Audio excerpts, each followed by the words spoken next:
Hello everyone, welcome to our YouTube channel new beginning. तो आज के इस वीडियो लेक्चर में हम लोग फूरियर इंटीग्रल थ्योरम को कैसे डिराइव किया जाएगा उसके बारे में डिस्कशन करेंगे। तो without wasting your time let's start now.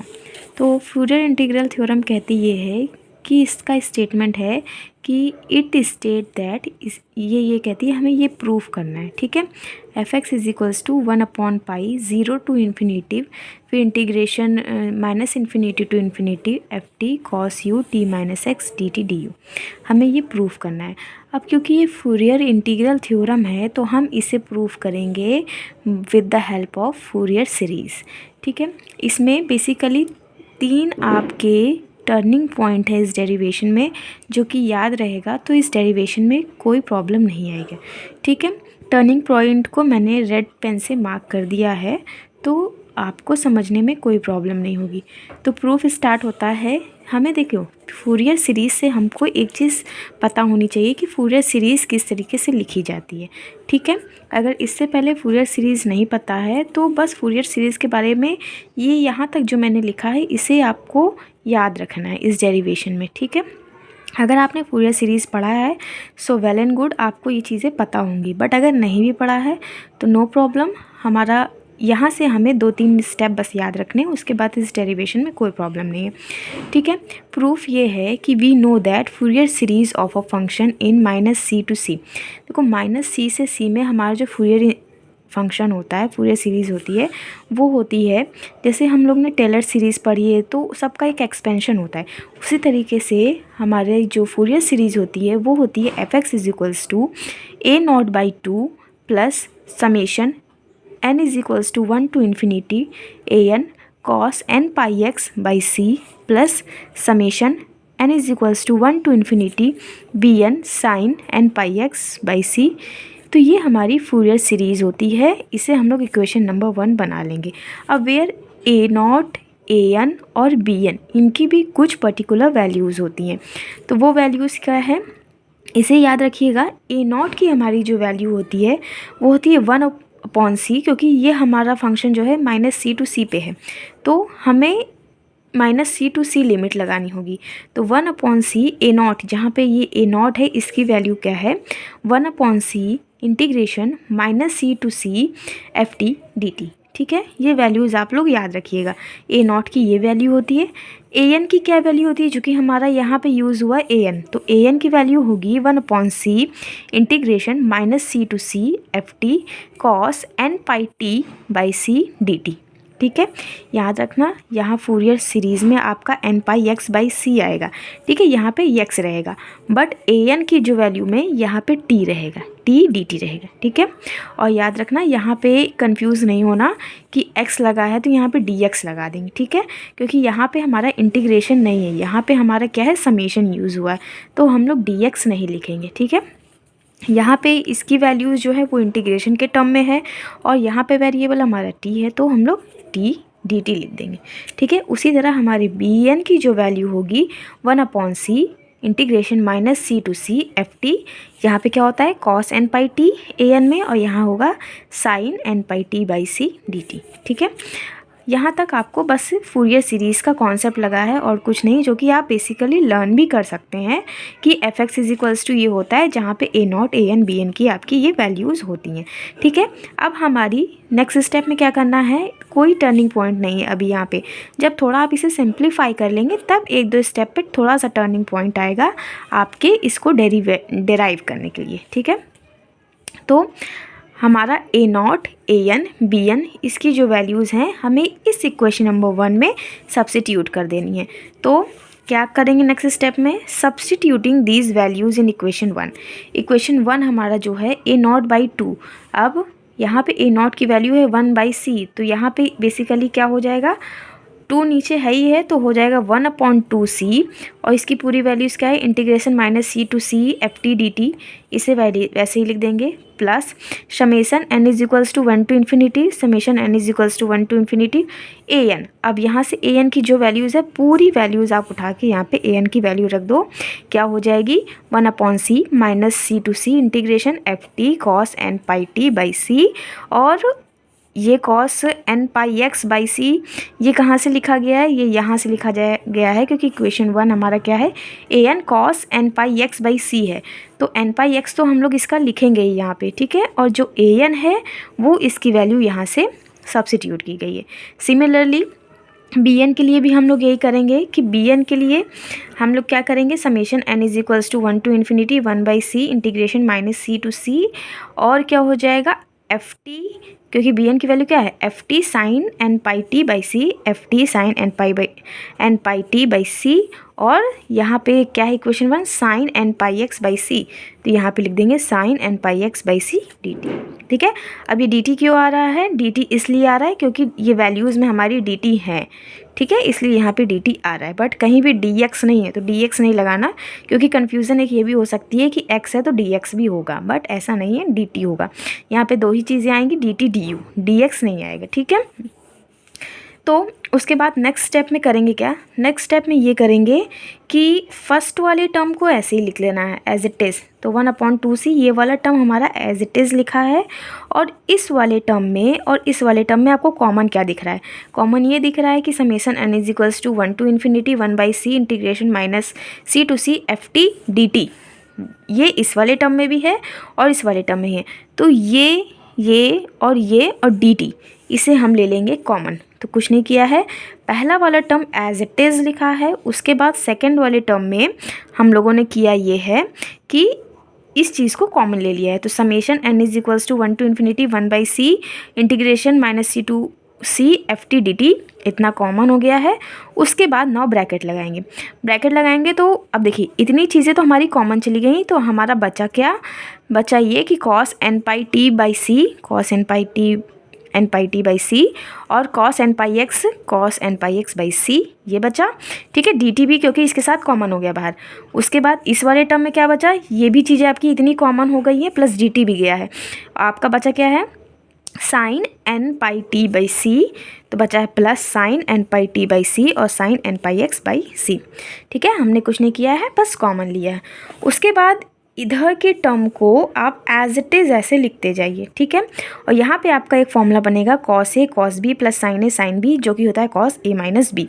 तो कुछ नहीं करेंगे, ये हमारा यहाँ पे फॉर्मूला बन गया है, तो हम लोग क्या लिख देंगे, cos A minus B, A यानी N pi T by C minus N pi X by C, तो कॉस, क्योंकि ए ये है बी ये है, cos A cos B sine A sine B, तो ए की वैल्यू ये है और बी की वैल्यू ये है, तो कॉस के टर्म में हमें उसे वैसे लिख देना है। अब नेक्स्ट टर्म में क्या करेंगे, हम नेक्स्ट टर्म में करेंगे ये कि N pi by C common निकाल लेंगे, यहाँ से भी देखिए एन पाई बाई सी और एन पाई बाई सी दोनों में है, तो कॉमन निकाल लेंगे, तो हो जाएगा कॉस एन पाई बाई सी, फिर ब्रैकेट लगाएंगे टी माइनस एक्स। तो नेक्स्ट स्टेप में ये सारी चीज़ें इधर की हम लोग एज इट इज़ ऐसे ही लिखेंगे, और इस वाले टर्म में बस N pi by C common लेंगे।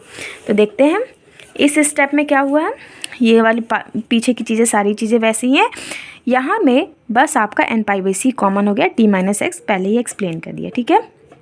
अब देखिए, अब यहाँ तक जब हो गया तो अब देन हम लोग फिर से कॉमन लेंगे, ठीक है, यहाँ फिर से कॉमन लेंगे। कॉमन ये होगा कि इस बार हम ये पूरे टर्म को कॉमन ले लेंगे, ठीक है, क्योंकि देखिए ये आपका minus C to C integration F T D T इधर भी है और minus C to C integration F T D T इधर भी है, ठीक है, 1 बाई सी इधर भी है, 1 बाई सी इधर है, तो हम 1 बाई सी कॉमन ना लेके हम 1 बाई 2c कॉमन लेंगे।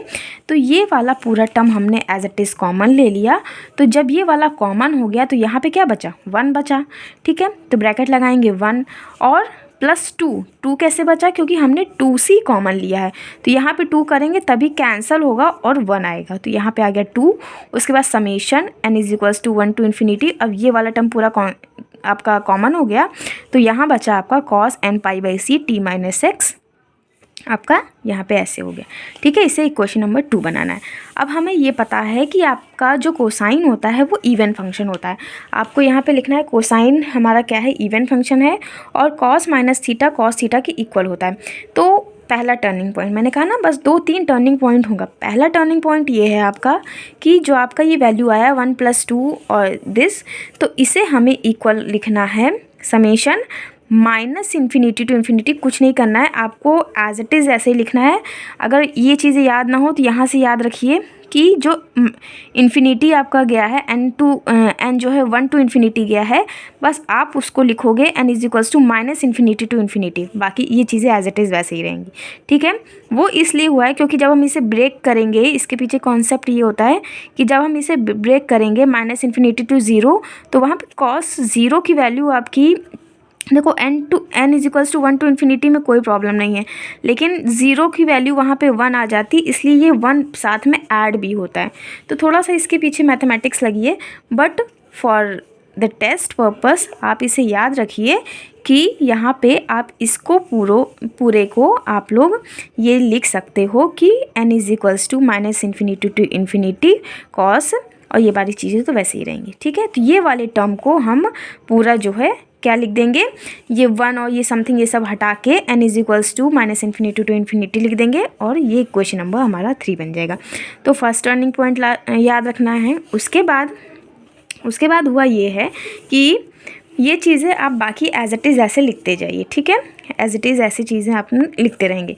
सेकेंड टर्निंग पॉइंट आपका ये है कि आपको करना क्या है, आपको मल्टीप्लाई करना है कि पाई बाई सी से। तो जब पाई बाई सी आप अंदर लेकर आएंगे, पाई बाई सी यहाँ पे लाएंगे, वो इसलिए ला रहे हैं क्योंकि यही हमारा डी यू बनेगा, क्योंकि हमारा फॉर्मूला जो है यहाँ पे क्या है, डी टी डी यू।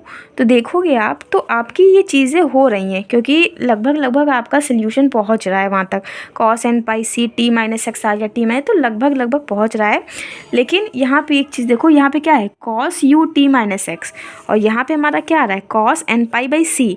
तो यहीं से आइडिया आपको मिल जाएगा कि एन पाई बाई सी को हमको यू मानना है और पाई बाई सी हमारा डी यू बनेगा। ठीक है, तो यहाँ पे आपको करना ये है कि पाई बाई सी से आप अंदर मल्टीप्लाई करोगे, तो जब पाई बाई सी से मल्टीप्लाई होगा तो यहाँ पे मल्टीप्लाई होगा सी बाई पाई से, क्योंकि तभी ये कैंसिल होगा और नो इफेक्ट ला लेगा। ठीक है, वरना ये एक्स्ट्रा टर्म आ जाएगा, तो हम ऐसे नहीं कर सकते। यहाँ जब पाई बाई सी अंदर लेके आ रहे हैं तो इसके बाद हम लोग सी बाई पाई रखेंगे, ताकि ये सी से सी कैंसिल हो जाए, पाई से पाई कैंसिल हो जाए, हमारा इक्वेशन कोई भी चेंज उसमें इक्वेशन में ना हो। तो सेकंड टर्निंग पॉइंट यही है कि आपको यहाँ पे पाई बाई सी से मल्टीप्लाई करना है। तो यहाँ पाई बाई सी हो गया और यहाँ पे सी बाई पाई हो गया, तो ये एज इट इज़ ऐसे ही रहेगा। यहाँ पे सी बाई पाई लिख देंगे, इसको ऐसे ही लिख देंगे, और यहाँ पे हम कर देंगे पाई बाई सी और इसको ऐसे ही लिख देंगे। Second turning point. थर्ड चीज़ आपको याद रखनी है, आप उनको क्या प्रूफ करना है, इससे भी आइडिया मिल जाएगा कि एन पाई बाई सी हमारा यू बनेगा, तभी T minus cos U T minus x आएगा। ठीक है, जो कि हमें प्रूफ करना है।